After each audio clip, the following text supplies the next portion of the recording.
argumentative, an adjective? Close. Anyway, something about, they call arguments in English, and critical analysis. So it becomes almost like a debate, and somebody has to win and somebody loses. Some student has the best argument, and they defeat the other students. And so on the surface they're all smiling, but in reality they're all trying to show the professor that they are the best student. They have the best argument and the best analysis. And so that's the normal atmosphere of the classroom. But in my classroom, we practice what is being called, what's it called? Are they calling active learning here now? Mm-hmm. Active learning, okay. In the States, sometimes we use the word experiential learning. So it means actually experiencing what we're talking about. So like when I teach the medical students how important it is for a doctor to listen carefully to the patients, I don't just show them the studies that say that this is important. I say, now let me teach you how to listen. And we practice what is called active listening or deep listening. And then I have them make pairs with another student, and then I give them an assignment outside of the class, find an opportunity to practice these listening skills. So it's very experiential. And so what I'd like to do we still have some time, right? 10 minutes? 15. Okay. So I would like to invite you to experience how we begin the classes at Stanford and to experience how the effect that it has. Okay. So if you can, I do many different ways, and sometimes I do guided meditations, and sometimes I just do a period of some silence. But so today I'll just give you a variation on that, a guided meditation. So to begin, if you could simply get yourself, sit in a comfortable position, because we're going to sit for at least 5 minutes. So if you can sit however you feel comfortable, and then if you also feel comfortable if you close your eyes. My eyes are going to be closed. You don't need to close your eyes. You can keep them open if you want, but it's easier to meditate if you close your eyes. Okay, so if you're not afraid, you can feel you can trust people in the room, then you can close your eyes.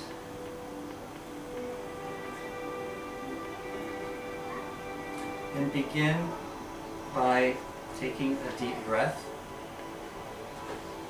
Breathe in through your nose and breathe out through your mouth.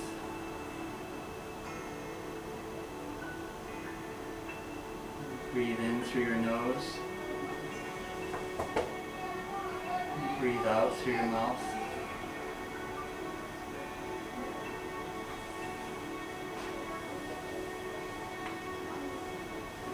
And take another deep breath and gradually make your breathing deeper. And as you breathe out, feel like you're breathing out your worries, your stress.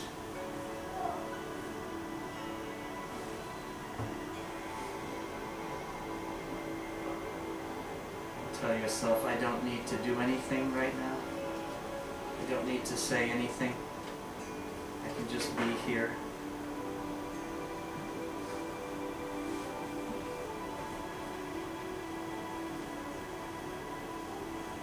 You notice, bring your attention to your body.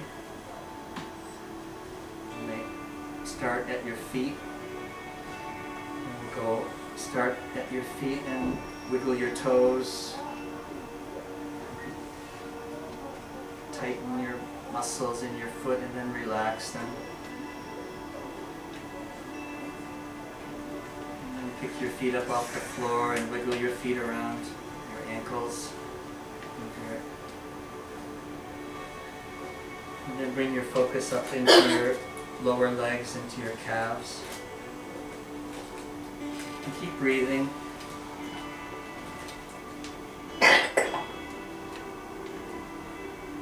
Try to feel like you're breathing into that part of your body.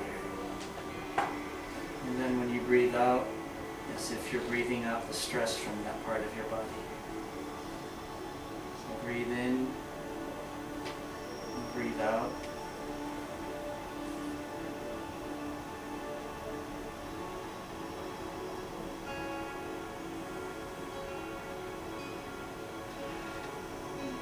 Breathe into your upper legs, your thighs.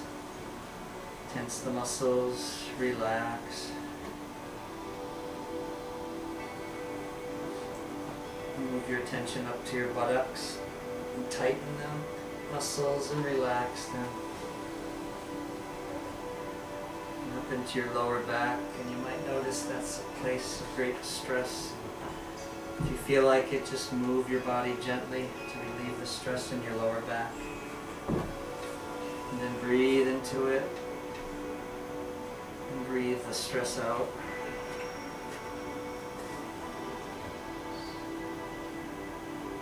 Move your attention around to the front of your body, to your abdomen, your stomach. Breathe in, move your belly out, and relax it.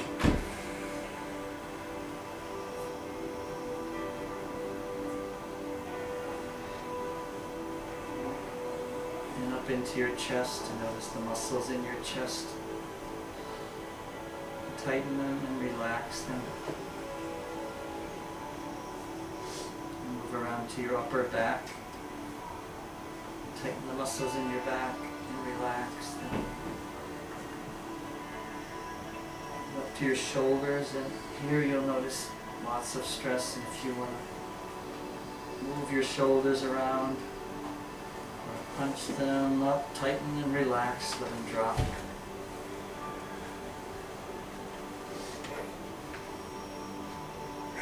And keep returning to your breath.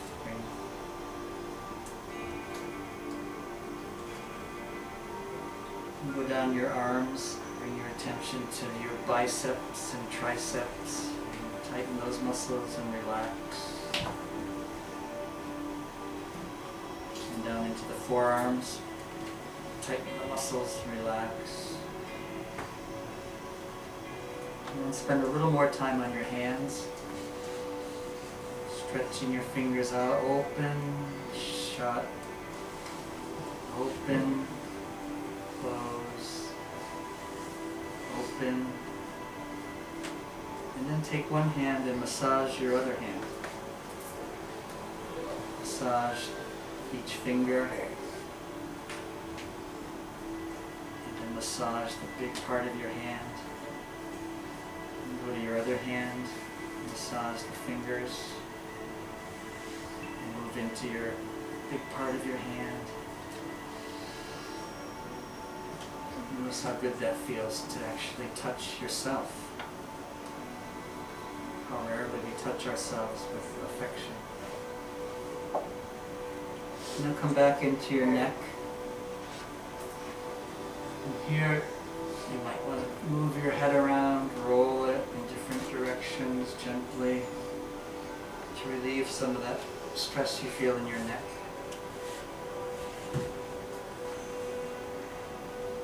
And then bring your attention up into the top of your head, the scalp. See if you can wiggle your scalp around. Tighten and relax. And now your face, which holds so much tension. Forehead. No one's looking. See if you can wrinkle that. Wrinkle your forehead and relax. And then down around your eyes. And if it feels good, put your hands around your eyes. Massage that. And bring your attention into your cheeks. Move them around, tighten, relax. And now to your mouth. And here's, if you want to make some funny faces, no one's looking. And move the muscles in your mouth around. Tighten them, relax them.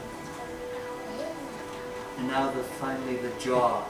You can feel the tension in your jaw, move it around and relax it. Take another deep breath and let it out slowly. And now I'd like you to make a picture in your mind of a place where you feel peaceful. It might be by the ocean, it might be in the forest, it might be at an onsen. A place where you feel at peace. Try to bring that image into your mind and hold on to it. And notice how you feel when you can be in that place of peace.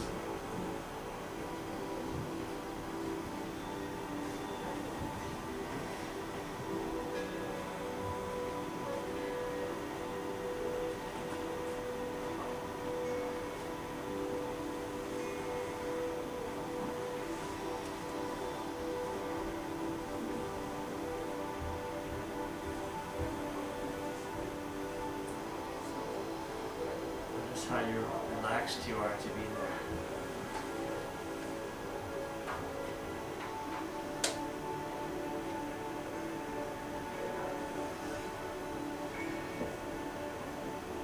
Tell yourself, I don't need to do anything. I don't need to say anything. I can just be here at peace.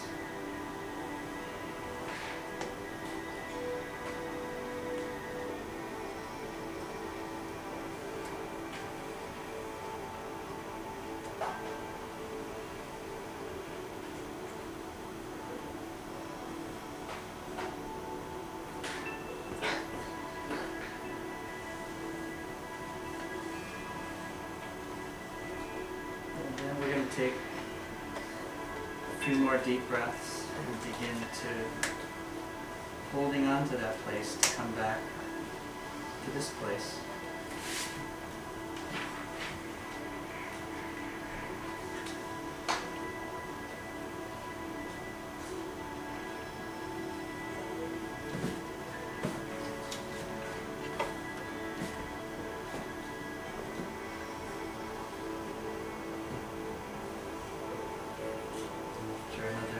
One or two deep breaths when you feel ready to open your eyes.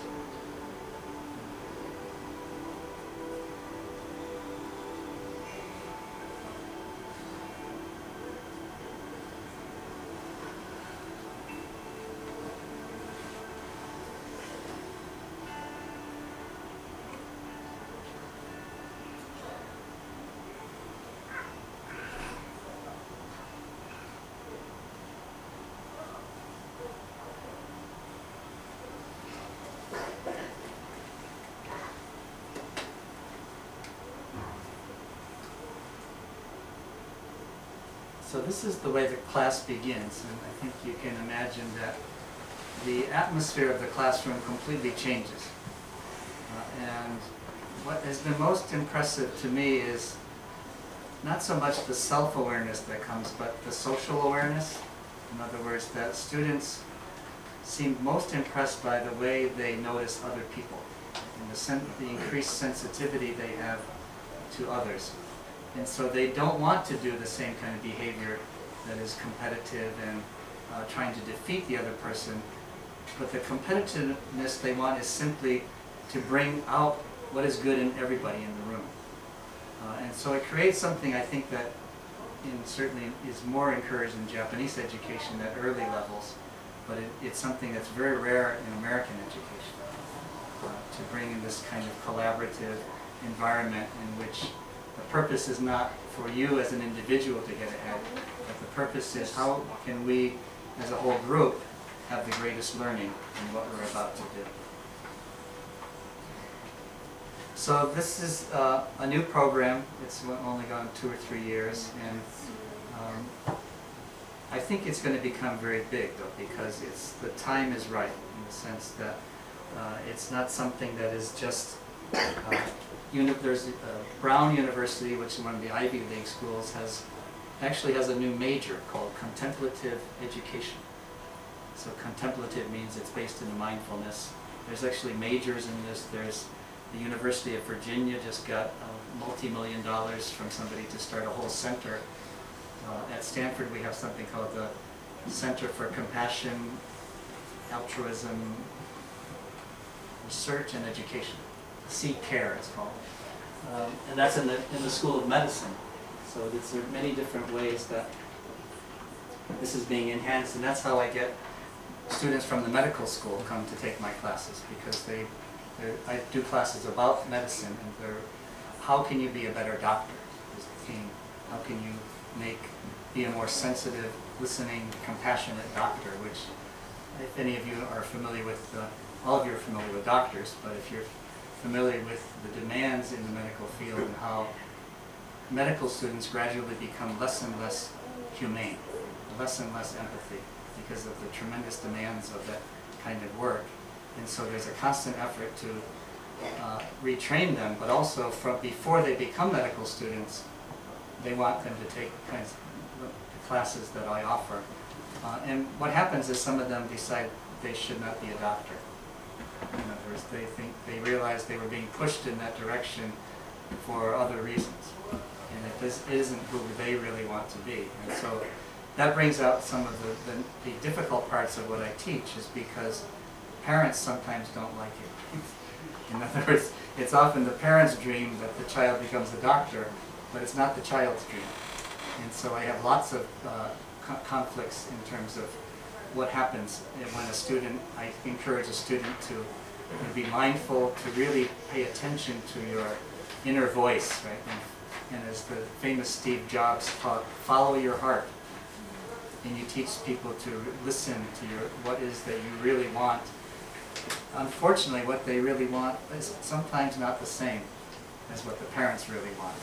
And that's when the conflict comes in. And so that's when it really requires understanding from parents as well, but hopefully from an earlier age, to feel that what is best for you is not necessarily what's best for a child. In the United States, of course, there's much more flexibility and many more possibilities of roads to take. And there's fewer in Japan, as the road narrows, as you get higher and higher, and there's much more pressure to conform. But I think even within that, there's a lot of movement in Japan to give younger people more possibility to actually follow their heart. If they find there's a path that they want to take, and that path takes them to an American university, that as a parent, that's what you want. You want them to discover what really helps them to feel alive, what makes them really feel passionate and living. And I guess that's what strikes me the most about that, even at a place like Stanford, that so many students still feel like they're not living their own life. And I think part of the reason they're so half alive is that they're still living someone else's dream. And even at these very high level places, they're living somebody else's dream. Their parents have told them, this is what we expect of you, and we expect nothing less. And they've been under tremendous pressure to do that, but they get there, and it's kind of like in Todai, it was like Gogatsubyo, right? This awful awareness of what am I doing? Right? What have I done with my life? I've lived somebody else's life. I'm in Todai now, but I don't care. At what cost did I get here? And so we see that at Stanford as well. All these kids who have really been really good kids, right? And they've done everything the parents wanted them to do. And then they realized they have an emptiness because they weren't listening to themselves and what they really wanted to do. And so I'm trying to find a balance because, of course, as you all know, young people have some crazy ideas too, and often are not very practical about life, right? I want to be an artist, I want to be a musician, right? And you say, okay, I want to respect that, but do you know what the chances are, to be an actor? Right? The odds are not very good. If you want to be a dentist, percentages are higher of success, and so parents play a really crucial role in helping children to be practical. But I'm always trying to encourage parents too to be more open to listening to what children really feel makes them really come alive. Because that's, when I see kids who really don't want to be alive, sorry, but at my son's high school, 5 kids committed suicide. So it's supposed to be one of the best high schools in America, and 5 kids committed suicide.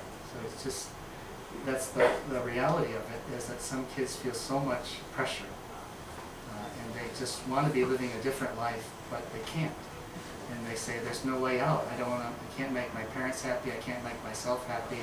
so I'm just going to leave the world. And that's, you know, that's the extreme case of what happens. But I feel like, you know, at Stanford I see milder cases of that.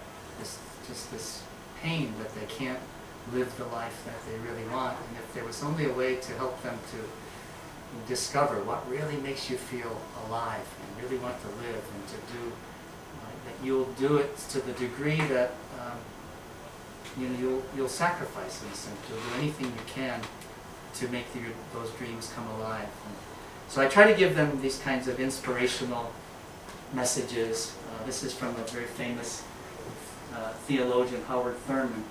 And he encourages young people, don't ask what the world needs. Ask what makes you come alive. And go do it. Because what the world needs is people who have come alive.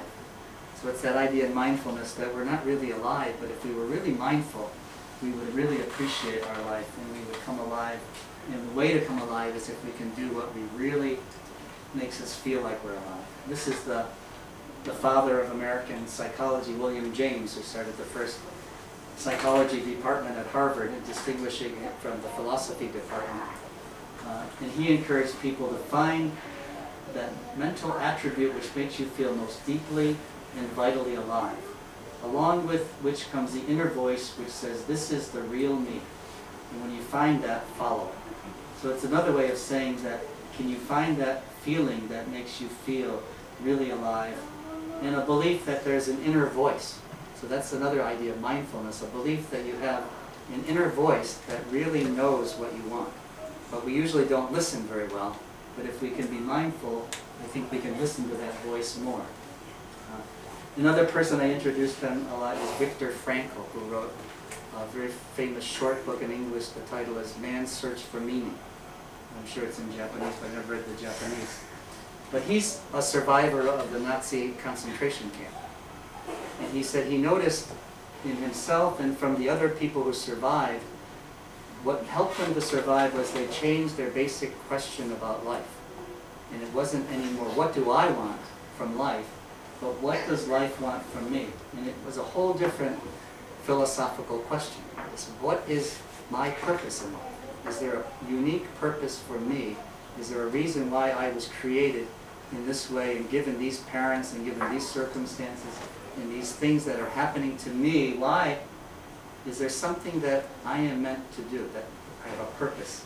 So it's a very deep and philosophical question about life.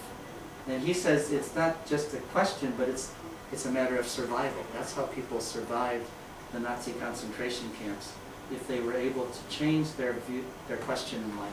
What does life want from me? And the last person I will introduce today is one of the most famous architects in the United States, Buckminster Fuller. And he has a story that when he was 30 years old, he went to the shore of a lake at night and he decided he would kill himself. And he said, the world would be a better place without me. I've totally messed up my marriage. I've messed up, I'm a lousy father. I've totally destroyed my career. And I might as well kill myself because the world would be a better place. But he said, I decided instead, this strange feeling came over me, and I decided, maybe I will live instead, but I'll live with a completely different attitude. And I'll ask myself, what is it that needs doing that I know something about that probably won't happen unless I take responsibility for it? So it was this very complete transformation of his thinking into a belief that there was something about his life that maybe only he could do. And he didn't know if that was a great thing or a small thing, but it did make it important for him to be alive. That if he wasn't alive, then the world, something would not ever happen. And I find these are very deep messages for students, and they really feel that there's some way that we can help them to understand that and discover a feeling for why they want to be alive and why they're given the particular circumstances that they've been given, and the sense of power to overcome the kinds of difficulties that they're feeling as students.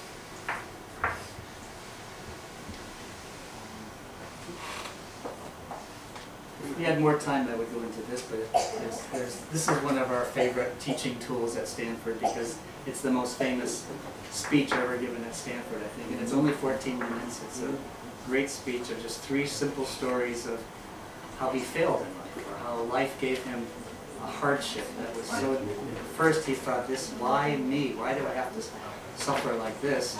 And then later in his life, when he had the wisdom that came often only from illness.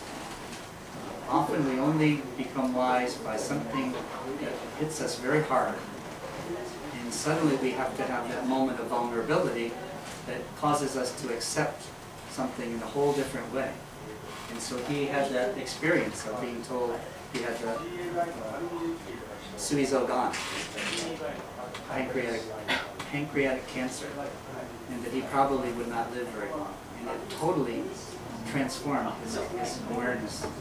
And so he tells these 3 stories about how he was dropped out of college because he didn't know what he wanted to do with his life, how he was fired by Apple, which he started, and then how he was told, you have very little time to live because you have cancer. And how each of those he felt now was a gift, because it helped him to learn better how to live himself, but also to be a better, be more giving person to others. So we do this talk in many of our classes, and the students find it very well. A great teaching tool. So I think I'm getting the message that time is up, and so I would like to end here. But what I wanted to show you was what I think is a new method that is being popularized in the U.S. and will become more popular in Japan. I'm trying to spread the word here in a sense, and so I have a book coming out with Kodansha in the Gendai Shunsho about this, how I teach this at Stanford, because I believe it's really a better way to teach than to teach simply at this cognitive level of sharing information, and that it just goes much deeper into the person, and the students say, this is something I've been taught how to live my life better. Always be with me, whereas what is taught in the other courses is just information that I forgot by the time I'm a senior in college. And so it's a whole different level of kind of kokoro no care, right? So really trying to make learning in that sense of minitsuku, right? Really coming into your body, something that you really deeply understand from experience rather than something that you just hear about from other people. So thank you very much. You were very